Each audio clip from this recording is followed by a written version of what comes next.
Welkom terug by die groot ontbyt.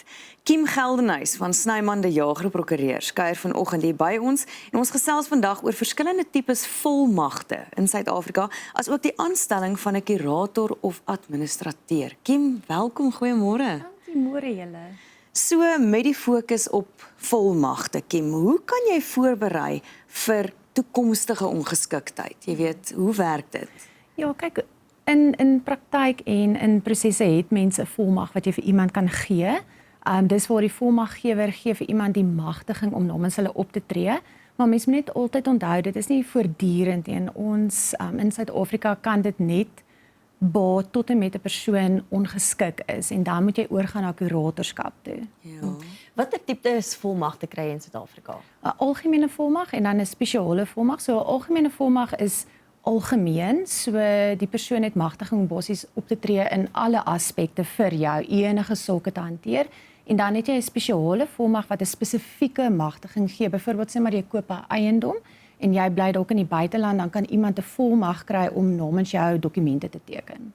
Jy moet vir my dalk nog 'n bietjie meer prentjies teken oor die verskil tussen die twee, asseblief. Jo, so absoluut, as ek kyk na algemene volmag, so ek sê vir jou, jy het algemene magtiging, jy kan doen presies eintlik wat ek vir jou sê om te doen. So jy kan dokumente namens my teken, banksake, jy kan enige aspekte namens my hanteer en 'n spesifieke volmag wat spesiaal is, gee my magtiging net een aspek te hanteer. Ja. Goed. So jy kan dan sê, okay, ek gee vir jou volmag om dokumente namens my te teken om my eiendom te koop of om 'n spesifieke transaksies te hanteer, maar dis nie 'n algemeen nie, dit is net tot daai aspek gebaseer. Okay.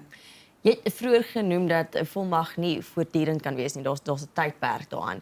Hoekom kan dit nie aangaan en wat is die risiko's daaraan verbonde? Ja, dit is 'n ietsie wat nogals swaar tref en ons sien dit baie waar iemand wil graag nog hulle sake kan, jy weet, oorgee aan iemand, maar nou moet jy dink daaraan, jy het nou familie, broers, susters, jy gee dalk 'n magtiging vir hulle om aspekte te hanteer en jy kan nie meer eintlik jou eie besluite neem nie en dan hou iemand aan om daai volmag, jy weet, uit te voer wat absoluut onwettig is eintlik in ons land. Sure. En ek dink dit is persone verstaan nie altyd as jy oorgaan na kuratorskap toe dat jy nie eintlik nie, jy weet, kan voorgaan met daai volmag nie. En ons kry baie die vraag, hoekom kan ek nie meer dit hanteer nie? Jy moet onthou, daai persoon kan nie meer besluite neem vir hulle self nie. So wanneer jy by daai plek kom, dan gaan dit ongelukkige Hooggeregshof aansoek wees. Ja.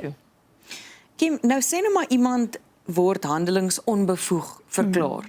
Hoe berei jy as persoon voor? Hoe maak jy voorsiening vir die hantering van so iemand se sake?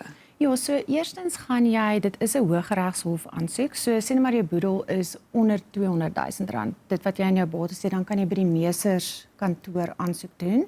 Maar die oomblik as jou bates bo daai waarde gaan, dan moet jy 'n Hooggeregshof aansoek doen. Ja. So wat dit behels is, jy gaan jou prokureur moet kry, dit is 'n advokaat wat dan 'n kennisgewing van mosie moet uitreik en dan aansoek moet doen om 'n kuratorbonus wat ons nou in daai terme, jy weet, stel aan te stel vir daai persoon. So jy moet mediese verslae lewer en dan moet ons ook gewoonlik jou naasbestaande wat dan moet sê, jy weet, hierdie persoon eintlik 'n verklaring moet gee dat hulle nie meer vir hulle self kan dink nie. So die oomblik as die dokter dit verklaar, gaan jy eers daai roete moet gaan alvorens iemand jou sake kan hanteer.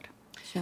Wat behels kuratorskap dan? Want nou kyk ons na volmagte en andersins gaan dit oor na kuratorskap. Wat behels kuratorskap? Ja, so dit is basies jy kry iemand wat dan aangestel is deur die Hooggeregshof om jou sake te hanteer. So dis eintlik 'n lewende boedel wat dan hanteer word terwyl die persoon nog lewe. Daai persoon moet dan basies finansiële aspekte hanteer vir die persoon. So dit gaan oor versorging, om seker te maak die persoon sê maar hulle is dalk in 'n instansie, hulle word nog versorg vir enige uitgawes wat die persoon nodig het en as daar dalk 'n eiendom verkoop moet word om verder vir die persoon te sorg, kan daai persoon dit dan doen. Kim, as ons kyk na kuratorskap, ek dink nou maar internasionale stories wat ons gehoor het, iemand soos Britney Spears was 'n groot voorbeeld van wat ons lank gehoor het, hoor het haar pa was half in beheer van haar en daai geveg in die howe dan nou. As mens praat van kuratorskap, is dit iets wat ek onbevoegd verklaar kan word en jy gryp in, maar later voel ek is nou gesond en ek kan ek dit weer terugkry. Ja. Kyk, die groot ding in ons land hoe dit werk is jy 'n dokter gaan met verklaar. Jy weet jy is heeltemal dis eintlik 'n mediese verslag wat dan sê die persoon is ongeskik. Absoluut as daar kom ons sê in die geval van Britney Spears, sy is eintlik op 'n plek waar sy nie eintlik in 'n demensie in beweeg het of in Alzheimer's in beweeg het, as ek dit so kan sê. Dit is meer eintlik 'n storie waar sy fisies nie eintlik nou in staat is om na sake te kyk nie, miskien vir 'n probleem of so. Ja. So iemand word dan aangestel en dan later van tyd as dit dan verklaar kan word, dan kan jy natuurlik weer teruggaan na dit toe. Maar is alle mag dan uit jou hande uit? Soos in haar geval, sy nou maar sy voel, sy is by magte om dit te doen en hulle steel haar geld en haar erfporsie of wat ook al. Is daar 'n manier vir hom weer terug te kom en Ja, dis baie moeilik daar eintlik want ons wette werk verskillend van die buiteland. So Suid-Afrika absoluut jou dokter gaan met verklaar hierdie Dat jy persoon kan nie. is nie in staat nie. In die buiteland is dit maar 'n ander situasie, maar jy weet hulle stel 'n tydelike kurator vir haar aan. So dit is nie iets wat 'n permanent gaan wees in haar geval nie. So sy kan dit weer terugtrek, maar onthou daar is die risiko wat ons nou gepraat het, jy weet, as iemand dalk sulke hanteer om so wat sy nie of later wil terugtrek nie. So. Maar dis ook hoekom die hoofraad is om ons te beskerm. Om daai finale besluit te moet maak om te gaan, ja, ons kan 'n kurator aanstel want die dokter het so gesê of nie so gesê nie. Ja. Absoluut, ja. Wat se verskillende kurators kry mens? Ja, so dit is nou, hierdie terme is altyd, ek wil dit nie kompliseer nie, maar eerstens moet jy 'n kurator ad litem aanstel, so dit is die persoon wat nou moet litigeer in die hof om daai aansoek te doen. Hulle stel dan 'n kurator bonus aan. So dit is dan die persoon wat nou permanent aangestel is om namens jou sake te kyk en dan kry jy dan 'n kurator persoon na. So dit is iemand wat jou dag tot dag sake hanteer. So afhangende van die howe se aanstelling. Ja. Okay. Dis die 3 tipes. Kim, hoe gaan ek te werk om dan 'n administrateur aan te stel deur die meester van die Hooggeregshof en wanneer is dit die opsie? Jy kan slegs daai roete loop as jy boedel onder R200,000 is. So, die oomblik as jy bo dit is, gaan jy ongelukkig moet deur die Hooggeregshof aangaan. So, by die meesterskantoor onder R200,000, dan kan jy daai roete volg. Ja. En wanneer skep 'n mens 'n spesiale trust? Ja, dit is ook 'n aspek wat baie mense nie altyd aan dink nie, maar dit is dalk iemand wat regtig 'n behoefte het. So, jy kan dit skep in lewe en dit word dan by SARS ook geregistreer. So, die persoon word na gekyk. Absoluut. So dalk 'n kind wat nie kan omsien na hulle eie sake nie, wat behoeftig is, so dan skep jy daai trust, jy registreer hom by SARS en dan kan jy trustees aanstel wat dan vir daai kind sorg. Dit voel vir my of hier iets is wat baie gecompliseer kan word, maar tog na die individu omsien en wat hulle nodig het op daai stadium, want of dit nou volmagte is of kuratorskap of 'n spesiale trust. Kim, gaan dit oor die feit dat ons wel na 'n persoon moet omsien en hulle behoeftes? Absoluut. Ja, dit is absoluut dit en dit kan gecompliseer raak, maar jy moet advies kry op dit en ek dink mense wil vooruit beplan en met dit is met jy met iemand praat en regtig raad kry vir daai behoefte.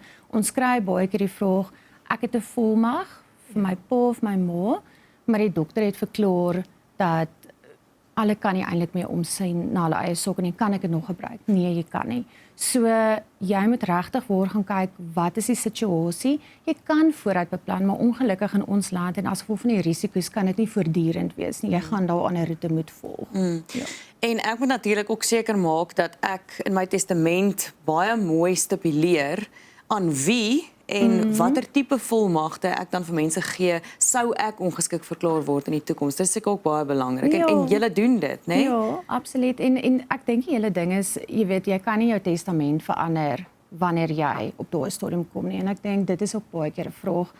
Die testament was dalk nie wat die persoon se wense is nie. So dis regtig belangrik om jou testament op datum te hou en om seker te maak jy weet jy bepaal wat moet gebeur. Want jy gaan nie op daai stadium wanneer jy onbevoeg is meer die eintlik dit kan uitvoer nie. Jy kan dit nie verander nie. Ja. Hoe kan mense kontak maak met julle? Ja, ons het ons webtuiste Snyman die Jager, www.snymandejager.co.za en dan 012 663 1680. Baie dankie Kim, dit was baie interessant geweest. Snyman die Jager prokureurs, jy kan hulle gerus kontak om verder hierdie interessante dinge te bespreek en om jou testament reg te kry. Bly ingeskakel vir die nuus om 7.